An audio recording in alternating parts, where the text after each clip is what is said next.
예수와 하나 되기 80번째. 다윗은 우리아의 아내에게서. 마태복음 1장 6절. 이새는 다윗 왕을 낳으니라. 다윗은 우리아의 아내에게서 솔로몬을 낳고. 다윗은 하나님의 이름을 위해서 목숨을 아끼지 않았습니다. 고난을 만나면 절망하지 않고 기도했습니다. 시와 노래로 하나님을 찬양했습니다. 왕이 되어 나라를 통일하고 확장했습니다. 그러나 죄 또한 컸습니다. 많은 아내를 얻고 상황에 따라 버리기도 합니다. 자식들을 신앙으로 키우지 못해 살인과 반역이 일어납니다. 요나단의 장애인 아들에게 줬던 땅을 빼앗고 솔로몬에게 자기가 용서한 부하를 해롭다고 죽이라고 유언합니다. 다윗에게는 악한 권력자의 모습도 있었습니다. 하나님은 다윗을 용서하고 영원한 나라를 약속했지만 다윗 왕국은 말씀을 떠나 살아 바벨론에게 멸망하여 사라집니다. 오늘날 많은 교인이 다윗을 좋아합니다. 자식의 이름을 다윗이라고 짓습니다. 그런데 마태복음은 예수님의 족보에 다윗이 육체의 욕망을 채우다 살인한 충신 우리아를 언급합니다. 사람들이 다윗 왕을 높이고 있는 것을 비판한 것입니다.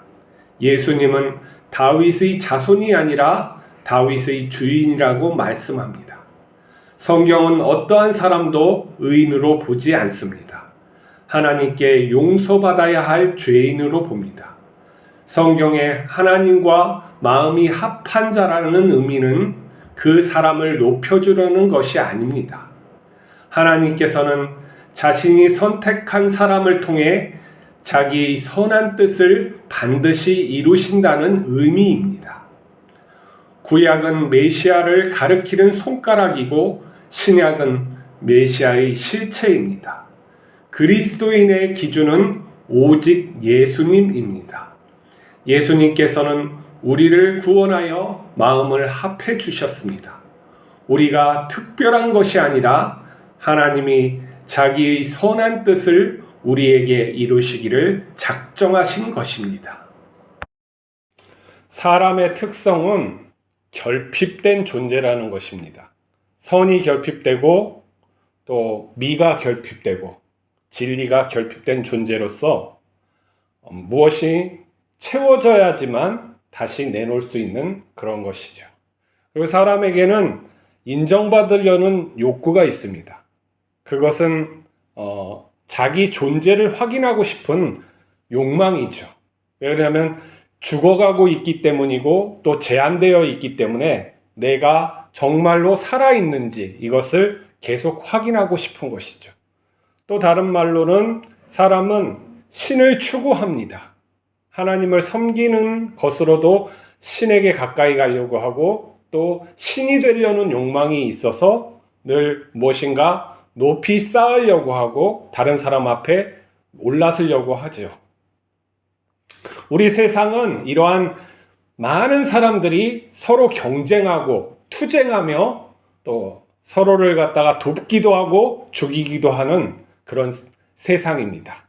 질서가 있기도 하지만 무질서하고 욕망의 것으로 사람을 갖다가 억압하고 또 자기의 욕망을 다 뿜어내려고 하죠.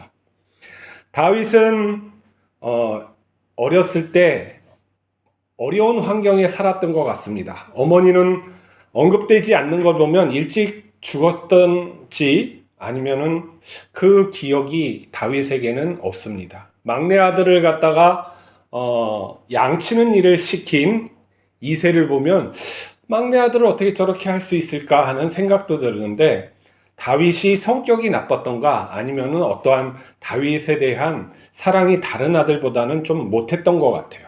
마치 다른 형제들은 배다른 자식처럼 했던 그런 것 같아요. 그래서 다윗은 더욱 하나님을 의지할 수밖에 없었죠. 그리고 또한 하나님에 대한 열심 그리고 진실한 마음으로 하나님을 위해서 목숨을 내놓는 것을 또 볼 수가 있죠. 싸움도 잘해서 용맹하게 싸우는 것을 볼 수가 있어요. 때로는 어떠한 일을 하는 걸 보면은 이 성격이 되게 이상하다 하는 거죠. 뭐 이렇게 골리앗을 잡아가지고 그의 머리를 끌고 다니는 것을 보면 이야, 어떻게 소년이 저런 일을 할 수가 있지? 기가 차다 하는 것도 있고, 또 유부녀들을 유독 좋아해요. 그래서 그들의 그런 아내를 자꾸 얻는, 뭔가 어머니에게 사랑을 받지 못한 그런 욕망이 표출되는 그런 것 같이 성경에서는 나와 있습니다. 왕이 되어서도 많은 의로운 일을 하지만 또한 나라에 있어서 잘못된 일들을 많이 하죠. 또 어려운 상황이 되면은 자기의 이제 부인들, 정략 결혼한 여자들을 갖다가 궁에 놔두고 자기만 도망가서 그 아들에게 격탈당하게 되는 그러한 일들이 벌어지기도 합니다. 인간은 죄인이라는 것이죠. 근데 우리는 다윗을, 우리뿐만 아니라 유대인들은 다윗을 그렇게 좋아합니다. 막 그 나라의 최고의 영웅, 신앙의 최고의 영웅으로 삼죠. 그래서 이름을 다윗이라고도 짓고 또 다윗처럼 되기를 소망하죠. 근데 성경은 모든 사람이 죄인이라고 하죠. 그리고 다윗 왕가에게 약속한 하나님의 축복은 결국에는 무너졌어요. 그렇지만 하나님의 그 축복이라는 것은, 속뜻은 하나님이 그 역사, 메시아를 통해 이루시는 역사를 말하고 있는 것이죠. 우리는 예수 그리스도를 믿어서 다윗에게 축복한 그 의미가 우리에게 이루어지는 것을 알 수 있는 거예요. 하나님의 나라는 보이지 않는 영원한 나라, 그리고 보이는 나라를 모두 통칭합니다. 그런데 우리가 이런 보이는 것에 쫓아서 욕망을 다윗처럼 품고 살 수도 있어요. 하나님을 섬긴다고 하지만은 우리의 욕망을 갖다 뒤에 숨기고 하나님의 뜻대로 하지 아니하고 어떠한 일을 갖다가 나의 뜻대로 해서 하나님의 뜻을 무너뜨리는, 방해하는 일을 우리가 할 수 있는 것이죠. 그런 욕망이 되게 많은데도 사람들은 이걸 위장을 해요. 가면을 쓰는 게 우리 모습이라는 것이죠. 이 가면을 벗어버려야 되는 거예요. 우리가 이 가면을 벗으면 죄인이라는 그대로의 모습이 하나님 앞에 나가야 되는 것이죠. 하나님 앞에 나의 죄를 토설하고 또 하나님 앞에 바르게 살기를 끊임없이 노력해야 돼요.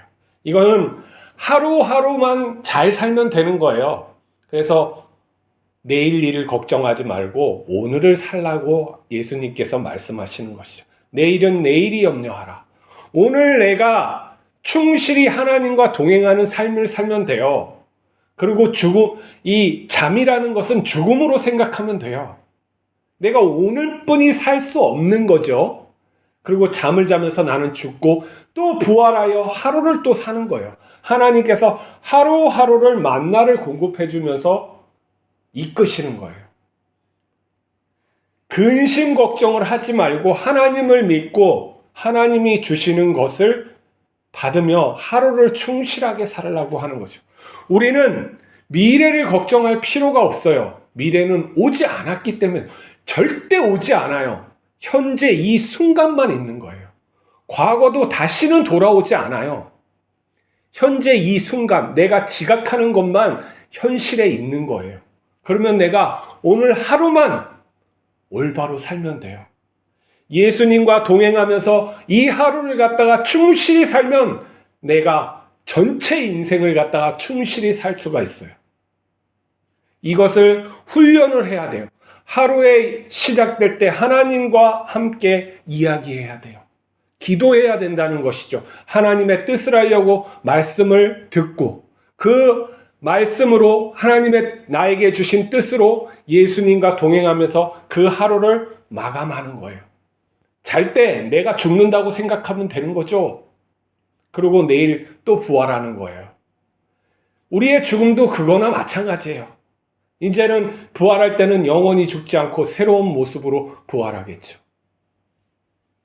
그러나 우리가 그러한 삶을 살기 위해선 예수님의 뜻을 받들고 예수님과 내가 동행하며 살고 있다는 것을 잊지 말아야 돼요.